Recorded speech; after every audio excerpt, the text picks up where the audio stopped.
কিন্তু আল্লাহ নবীর সুন্নাত, আপনার মাথায় যখন টুপি থাকবে, আপনি যখন মাথায় টুপি, গায়ে পাঞ্জাবি, দাঁড়িয়ে যাবেন আল্লাহর সামনে নামাজ পড়তে, আপনার একটা আত্মতৃপ্তি অনুভব হবে।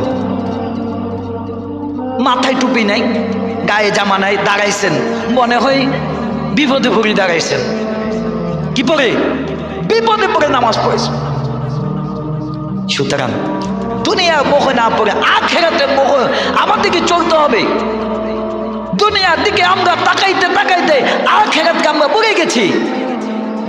সেদিন আফসোস করবেন আল্লাহ, আরো কিছুদিনের জন্য সেই পরকালে ওই দুনিয়াতে আমাকে পাঠাও, আমি ইবাদত করব, আমি নামাজ পড়ব, আমি দান করব, আমি যাকাত দিব, আমি হজ করব, ইসলামের সমস্ত হুকুমাত আমি কায়েম করব।